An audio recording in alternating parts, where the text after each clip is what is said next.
Yeah, viewers and subscribers, this is still BVI Channel 1. And the impunity had continued. Oh, yes. And what has happened in Lagos State and across Nigeria has demonstrated the fact that the problem of this country lies in the hands of the politicians, not Nigerians.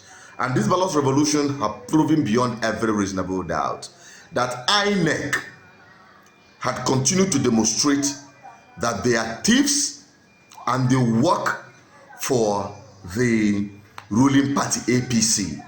In Lagos State, GRV had come to continue the exposition of the charade they did in Lagos State, despite other criminalities they committed, which is being followed up. Can you go back to that? If you notice, there is a signature here, but this has been altered. You see, the signature originally was for 67. Now it has, Tipex has been used to cover this 6. A 0 has been added, and now you see 7. You look at the APC, originally it was 20. Or 22, most likely. 20 or something, right? And then now you see the Tipex here, a 1 has been added, and now it's 120. So the signatures are there, but these results have been tampered with and then uploaded. And there's so many instances of this.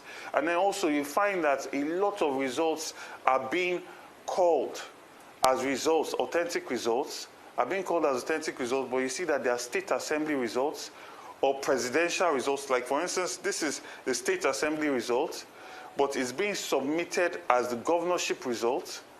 And it is this result that is being calculated and announced by INEC. So there are so many instances of this, right? And it's not going to stand because we have our results. We're in the lead with our results, and we're going to challenge this in the court of law. I completely condemn the entirety of this election in every clear term. This was a sham of an election. It was a compromise. It was an illegality that has not been perpetrated in Lagos since I've been born. This was an election where entire agents of a party were chased away from their polling units. This was an election where people were standing, and if you came to vote and you were not Labour Party, they were beating you. I have had to pay the bill for over 12 people. One was in concussion, he just woke up today. One's leg is completely broken, he has to go into surgery. And I've been doing this entire morning. I cannot even transfer money again because I'm done transferring just on hospital bills. So I condemn this. I will never call Babajide Sanwo-Olu to congratulate him for this shambolic, this sham of an election, this violence that's literally setting a precedent for war in the next election, because nobody is going to come into elections believing that they will discuss ideas and issues anymore. Because what is it about? It's about who is the most violent. And I believe strongly that he shouldn't accept that nonsense and should challenge it. But I can tell Nigerians, do not expect much from the court. Yes, don't expect much from the court. The only language these criminals will understand is if Nigerians take over their country, shut down this country. They can come for me. I am here. But I can tell Nigerians, it is your right. You hold the sovereign power in this country. Take it over. Do not be afraid. Shut down everything. If there is hope to recover your mandate, it is still part of the process. When your will is being upturned, when the people are not freely allowed to choose their leaders. It has been going on for a long time, but with the ballot revolution, it has exposed these criminals in power. And until you chase them out, there is no hope for you. It doesn't matter where you're coming from, whether you're from the east, north, west, and south. You are still the victim of the impunity of these criminals that call themselves politicians in Nigeria. Take my word for it. Or you continue in suffering and in miserable life. To be honest with you, there is no two ways about it. I'm not too much optimistic about the legal process, going to the court to recover the mandate. The only language they will understand, if Nigerians occupy their country and take it back from the rogues in government, just like what happened in Sri Lanka. This is the treatment these guys will understand, and that is the only way Nigerians will recover their mandate.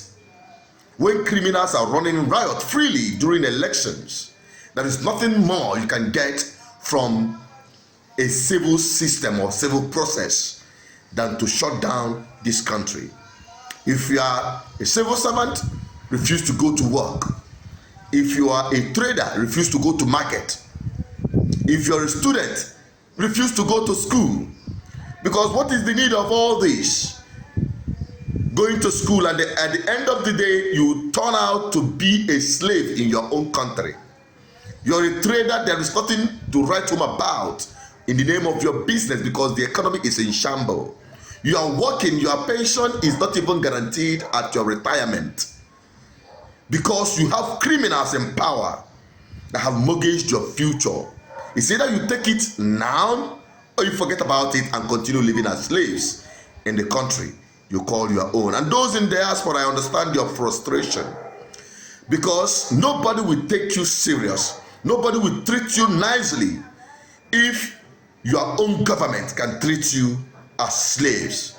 If the people you call your political leaders can treat you as slaves in your country, don't expect any better treatment from across the world.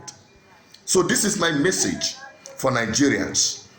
If you fail to occupy and take back your country from this rogue, then forget it. Continue living like a slave.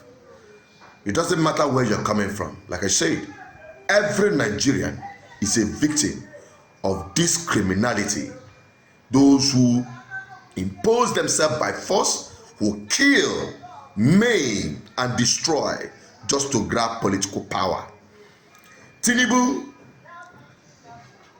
coming in as Nigerian president will be the worst disaster anyone will ever witness from what happened in Lagos. So you better get up and occupy your country now or never. I'm just an advocate. Help me share this video. Bye-bye for now.